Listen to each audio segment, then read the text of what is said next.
बच्चों, आज हम स्कंदगुप्त नाटक के एक गद्यांश की व्याख्या करेंगे। गद्यांश इस प्रकार है। इस गतिशील जगत में परिवर्तन पर आश्चर्य, परिवर्तन रुका कि महापरिवर्तन प्रलय हुआ। परिवर्तन ही सृष्टि है, जीवन है। स्थिर होना मृत्यु है, निश्चेष्ट शांति मरण है। प्रकृति क्रियाशील है। समय पुरुष और स्त्री की गेंद लेकर दोनों हाथों से खेलता है।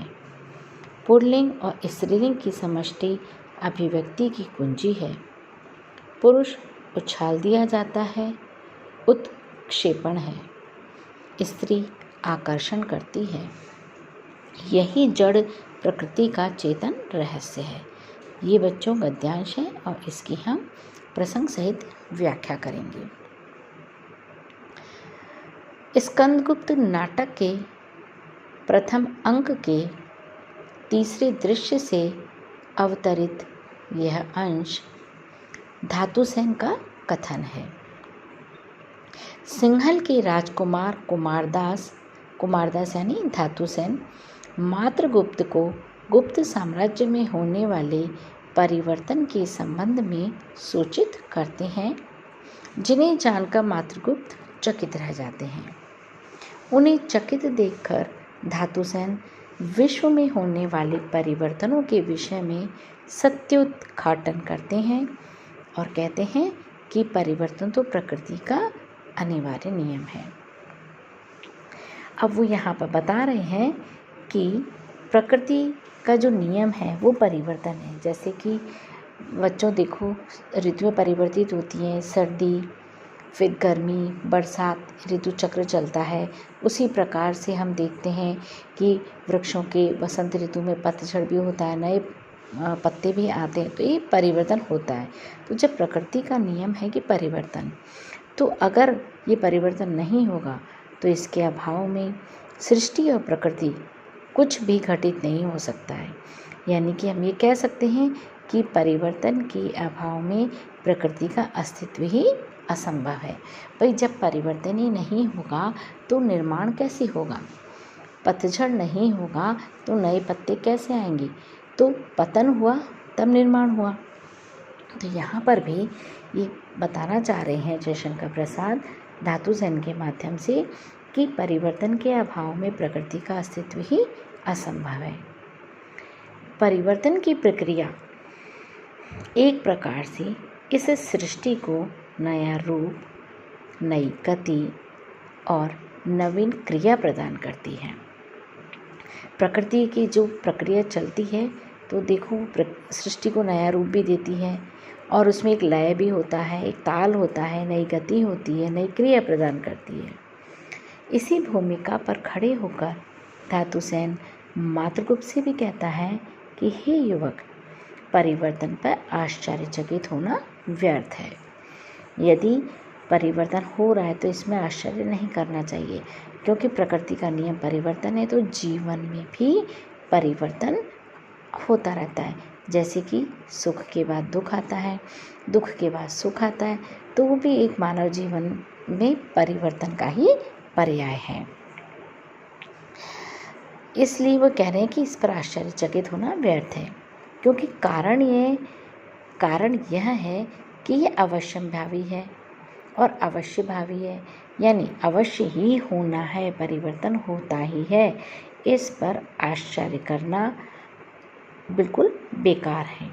इसलिए यहाँ पर ये कह रहा है कि धातुसेन, इस पर आश्चर्य करना बिल्कुल व्यर्थ है,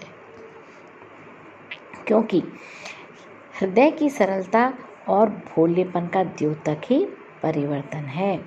क्योंकि अगर आप बिल्कुल इस चीज़ को नहीं समझ पा रहे हो कि परिवर्तन हो रहा है, उसके लिए आप आश्चर्यचकित हो रहे हो, तो ये क्या है कि तुम्हारा हृदय बहुत सरल है और बहुत तुम भोले हो। तो ये सरलता और भोलेपन का परिचायक है।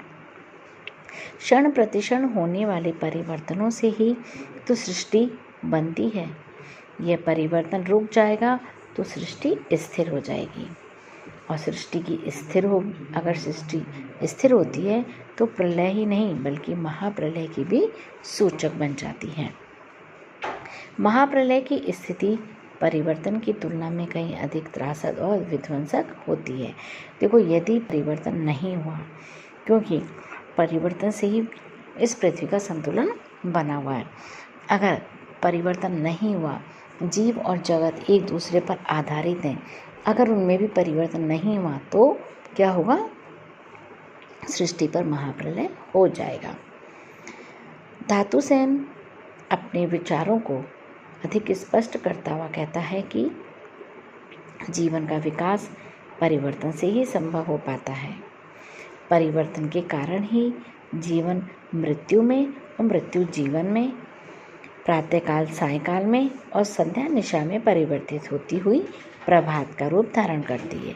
अब ये सीधी सी बात है कि यदि प्रकृति के अंदर परिवर्तन हो रहा है, कैसे कि प्रातःकाल हुई, सायकाल होती है और संध्या होती है, संध्या के बाद में रात होती है और वापस सुबह होती है, तो ये परिवर्तन हुआ ना प्रकृति में कि किस प्रकार से परिवर्तन हो रहा है।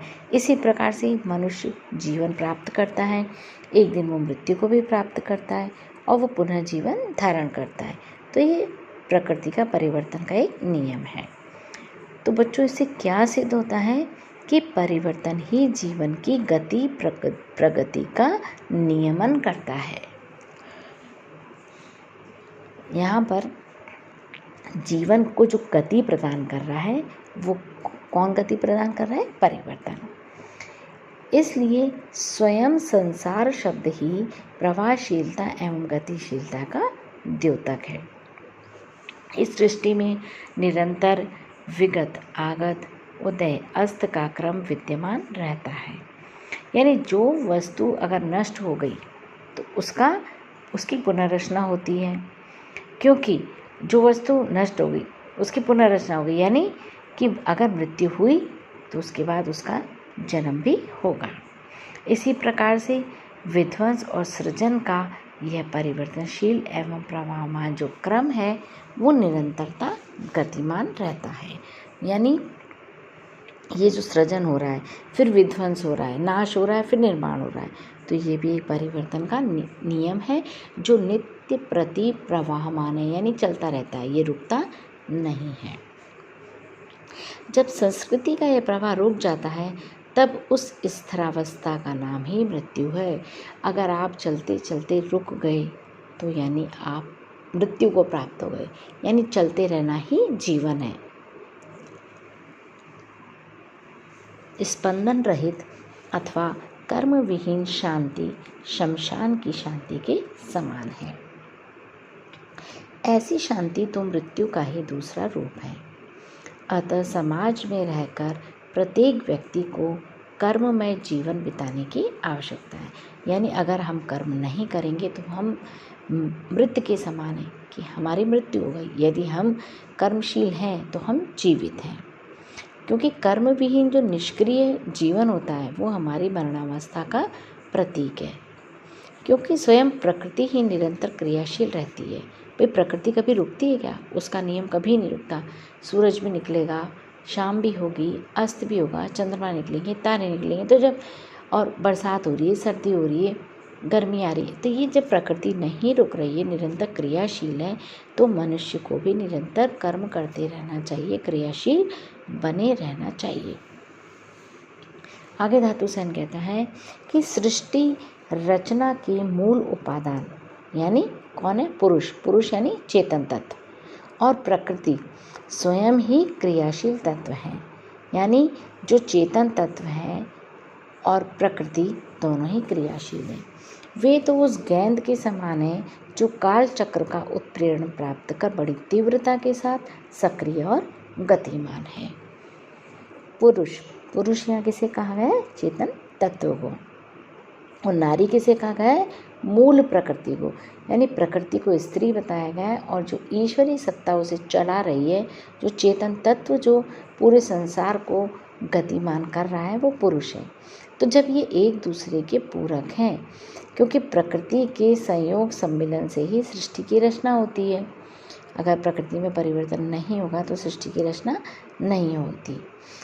तो जब पुरुष जीवनी शक्ति का नियमन करके प्रकृति का संचालन करने लगता है, तभी क्या होता है कि नाना रूपात्मक जगत की सृष्टि होती है।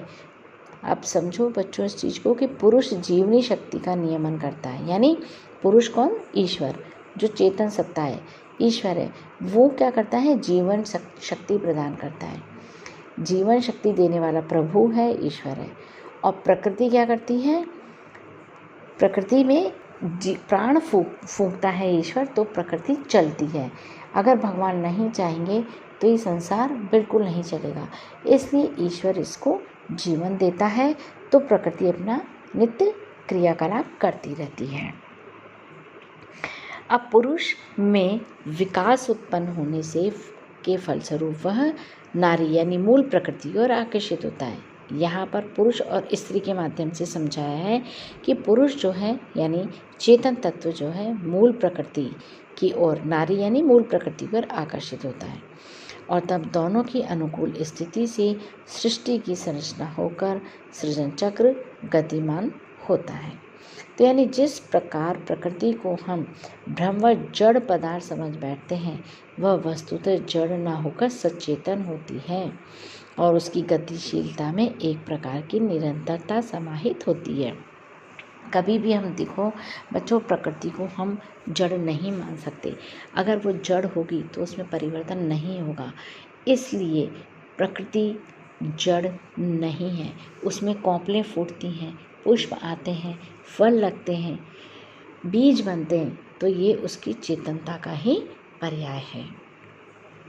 विशेष में हम क्या लिखेंगे? इस अंश में नारी और पुरुष विषयक दृष्टिकोण अभिव्यक्त हुआ है। यहाँ पुरुष और नारी को ही इस सृष्टि का आधार बताया गया है। इन दोनों को गेंद की उपमा देकर नाटककार प्रसाद ने इन्हें नियति के हाथ का खिलौना बताया है। दूसरी बात क्या आएगी इसमें कि प्रसाद जी का नियतिवादी दृष्टिकोण ही यहाँ अभिव्यक्ति प्राप्त कर सका है। अगला हम इसमें विशेष में बिंदु लिख सकते हैं, समय पुरुष और स्त्री को गेंद लेकर में रूपक का सार्थक और मनोवैज्ञानिक प्रयोग हुआ है। भाषा काव्यात्मक, अलंकारिक और प्रवाहमान है, तो शैली में दार्शनिकता का पुट भी हमको दिखाई देता है। यही जड़ प्रकृति का चेतन रहस्य है। ये जो पंक्ति आई है ना, यही जड़ प्रकृति का चेतन रहस्य है। इसमें विरोधाभास का सौंदर्य भी परिलक्षित होता है।